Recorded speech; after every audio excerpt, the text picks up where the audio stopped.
आणि आपण आता यानंतर थेट जाऊयात उपमुख्यमंत्री अजित पवारांच्या जनसुनावणीमध्ये। उपमुख्यमंत्री अजित पवार सध्या पुण्याच्या दौऱ्यावरती आहेत आणि याच पार्श्वभूमीवरती सध्या अजित पवार आता ॲक्शन मोडवरती आल्याचं दिसतंय। अजित पवार सध्या जनसुनावणी घेतायत। कोणकोणत्या प्रभागामधले प्रश्न जे आहेत ते सोडवण्याचा मार्ग सध्या अजित पवार काढतायत आणि सोबतच या ठिकाणी ज्या काही समस्या आहेत त्या सुद्धा आता अजित पवार जाणून घेण्याचा प्रयत्न करतायत। सोबतच काही अधिकारी सुद्धा त्यांच्या सोबत आहेत, स्थानिक आमदार सुद्धा आहेत। आपण बघितलं असेल व्हिज्युअलमध्ये मगाशी तर राष्ट्रवादीचे आमदार हडपसर विधान मतदारसंघाचे चेतन तुपे सुद्धा आपल्या या ठिकाणी सध्या अजित पवारांसोबत आहेत। विविध महिलांच्या सुद्धा समस्या अजित पवार जाणून घेत आहेत।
स्थानिक स्वराज्य संस्थेच्या निवडणुका आहेत आणि या माध्यमातून अजित पवार जे आहेत ते लोकांपर्यंत जास्तीत जास्त प्रयत्न करतायत पोहोचण्याचा।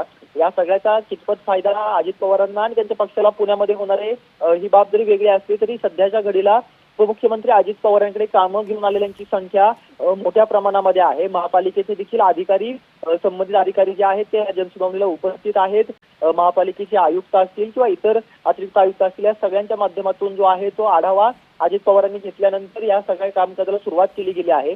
जे लोक त्यांची कामं घेऊन येतील मग ती महापालिकेच्या संदर्भातल्या असू द्यात किंवा इतर कुठल्याही व्यवस्थापनातल्या समस्या असू द्यात त्या सगळ्या समस्या सोडवण्यासाठी अजित पवार जे आहेत ते आता हडपसरमध्ये बसलेले पाहायला मिळत आहेत आणि दुपारी 2 वाजेपर्यंत अजित पवारांची जनसुनावणी जी आहे ती सुरू राहणार आहे आणि या सगळ्यांच्या ज्या काही समस्या असतील त्या सोडवण्यासाठी अजित पवार सध्या सगळ्या अधिकाऱ्यांना घेऊन बसले पाहायला मिळतं। त्यामुळे आगामी स्थानिक स्वराज्य संस्थेच्या निवडणुका आहेत, महापालिकेच्या निवडणुका आहेत, त्या अनुषंगाने एक महत्त्वाचं पाऊल जे आहे ते अजित पवारांनी आपल्याला पाहायला मिळतंय। पण रोहन, जर आपण बघितलं असेल तर अजितदादा कायमच ॲक्शन मोडवरती असतात। पुण्याचे पालकमंत्री आहेत अजितदादा। नेमका आता अजितदादा काय करतायत तिथे आणि सध्या कोणकोणते प्रश्न घेऊन सध्या अजित पवारांकडे सध्या नागरिक येत आहेत?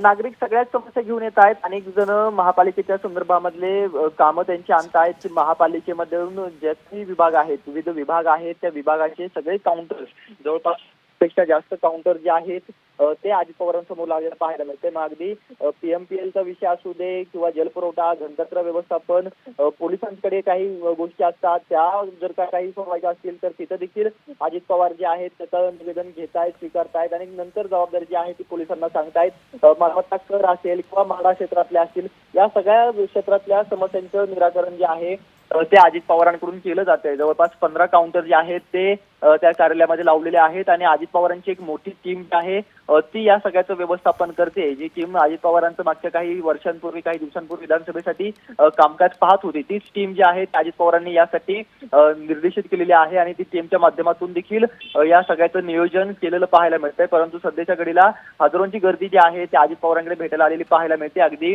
ही सगळी गर्दी मॅनेज करणं किंवा एकेकाला जे आहे ते मंचावरती पाठवणं, त्यांची शंका अजित पवार ऐकून घेतील आणि नंतर त्यांचं निरासन होईल। जोपर्यंत शंकेवरती उत्तर मिळत नाही, तुमच्या समस्येवरती उत्तर मिळत मिळत नाही तोपर्यंत तो स्वतः कागद अजित पवार हातामध्ये घेऊन बसलेले पाहायला मिळतात. त्यामुळे प्रत्येक नागरिकाला जे आहे तो वेळ देण्याचा प्रयत्न अजित पवारांच्या माध्यमातून या जनसुनावणीच्या माध्यमातून जो आहे तो केलेला पाहायला मिळतोय. त्यामुळे एकंदर सगळ्या निवडणुका असतील किंवा इतर काही असेल या सगळ्याच्या माध्यमातून अजित पवार जे आहे ते त्यांच्या पक्षाला पोहोचण्यासाठी जास्तीत जास्त प्रयत्न करतायत. हडपसरमधले स्थानिक नेते जे आहेत ते तिथं पाहायला मिळतात. आमदार चेतन तुपे आहेत, इतर स्थानिक नेते देखील त्या ठिकाणी आहेत आणि त्यांची देखील ताकद वाढावी यासाठी देखील अजित पवार स्वतः मैदानामध्ये उतरलेले पाहायला मिळते. सध्या रोहन, अजित पवार नेमकी आता ही जनसुनावणी कुठे घेतायत आणि नेमके आता अधिकाऱ्यांना काय उपदेश देतात अजितदादा? अजित पवार पुण्यातील हडपसर भागामध्ये हा सगळा जनसुनावणीचा कार्यक्रम जो आहे तो घेत आहेत. मांजर रोडला नेताजी सुभाषचंद्र बोस कार्यालय, त्या कार्यालयामध्ये ही सगळी जनसुनावणी जी आहे ती अगदी सकाळपासून सुरू झालेली आहे. साधारणतः 9:30-10 वाजल्यापासून या सगळ्या सुनावणीला सुरुवात झालेली आहे. दुपारी 2 वाजेपर्यंत ही संपूर्ण सुनावणी अजित पवार स्वतः तिथे बसून ठाण मांडून जे आहे ते ऐकून घेऊन त्यांच्या सगळ्यांच्या समस्यांचे निराकरण जे आहे ते करण्याचा प्रयत्न स्वतः अजित पवार करतायत. अजित पवारांसोबत स्थानिक नेते आहेत. स्थानिक नेत्यांच्या माध्यमातून देखील अनेकांना बोलवण्यात आलेलं आहे. जर का तुमच्या महापालिकेतल्या काही अडचणी असतील किंवा पोलिसांकडे काही अडचणी असतील किंवा शासकीय प्रशासकीय लेवलच्या काही समस्या असतील, या समस्या सोडवण्यासाठी म्हणजे अगदी रस्त्यावरच्या खड्ड्यांपासून पाण्यापर्यंत ते थेट अनेक गोष्टी ज्या आहेत त्या अजित पवारांकडून सोडवण्याचा प्रामाणिकपणे सध्याच्या घडीला प्रयत्न केला जातोय. आणि या अजित पवारांच्या जनसुनावणीला मोठा प्रतिसाद जो आहे तो मिळायला पाहायला मिळतोय. कारण का पालकमंत्री म्हणून अजित पवार पुण्यामध्ये येत असतात, पुण्यामध्ये बैठका घेत असतात.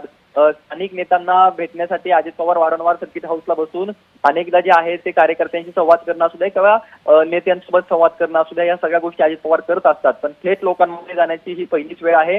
अशा पद्धतीने जनसुनावणी घेऊन अजित पवार तिथे बसतील आणि मग कार्यकर्ते लोक समस्या घेऊन त्यांच्याकडे येतील. ही पहिलीच वेळ आहे. महाराष्ट्रात पहिल्यांदाच अजित पवार अशा प्रकारचा प्रयत्न जे आहेत ते करतायत आणि विशेषतः पुण्यामध्ये करतायत, हडपसरमध्ये करतायत. त्यामुळे निवडणुका आगामी काळामध्ये ज्या आहेत त्या होत आहेत आणि त्या दृष्टीने अजित पवारांनी पाऊल टाकायला सुरुवात केली आहे का, स्वतःची ताकद जी आहे ती अजित पवारांना वाढवायची आहे का, आणि पुण्यामध्ये अजित पवारांना जो स्कोप मागच्या काही दिवसांपासून मिळत नव्हता तो स्कोप आता पुन्हा पुण्यामध्ये त्यांना मिळणार का, हा सगळ्या गोष्टी पाहण्याला महत्त्वाचा असेल. नक्कीच. धन्यवाद रोहन, तू दिलेल्या अधिक माहितीबद्दल.